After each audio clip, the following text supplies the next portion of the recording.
war has secretly been enjoyed by many people for many millennia in some respects.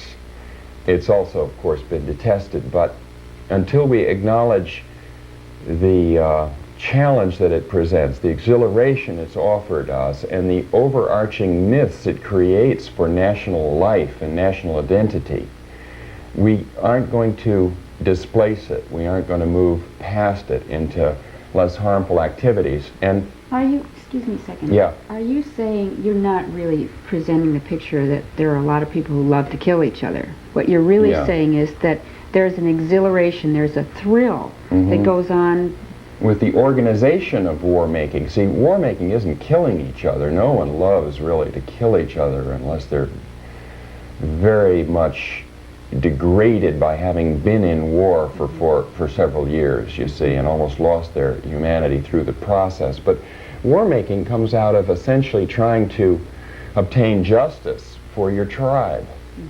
I mean, every war feels like a just war to the people who make it. God's always on both sides. Yeah, most people experience God is on their side, you know, and that they have some justice. So war has been about very real unsolved issues in human societies.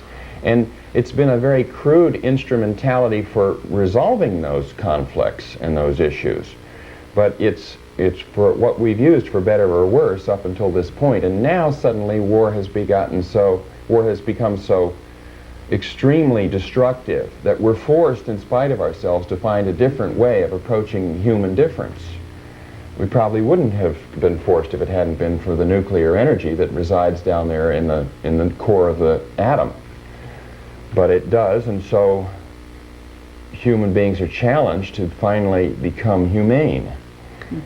Well, it seems that war is a focusing point where during times of war people forget their little differences and they come together for that one common bond to fight the enemy.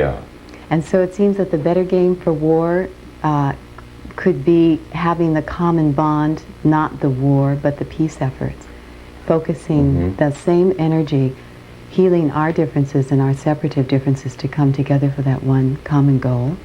And it sounds like it's different for everybody. So some people really get into the peace idea, and some other people can't understand what healing our differences are about, so they have to have some place that they fit in. Well, wait a minute. I mean, the only people interested in peace and healing differences are people who aren't experiencing great injustice and who aren't experiencing great poverty. Those people, just like we were a few hundred years ago, are absolutely willing to make war to get justice and to end their poverty. They die for their ideal. Yeah, and so at least 3/4 of the people on Earth are still they don't experience their first motive as making peace. Their first motive is winning justice or ending oppression or gaining freedom or having enough food for their children. So those are the motives for still the majority of the Earth's people. And so a better game than war is going to have to deal with those kind of causes of war. It's going to have to deal with injustice and with starvation and with the age-old problems on the planet, and can't just be a healing over top of difference. It's got to first deal with the structural problems that cause people to divide against one another in the first place.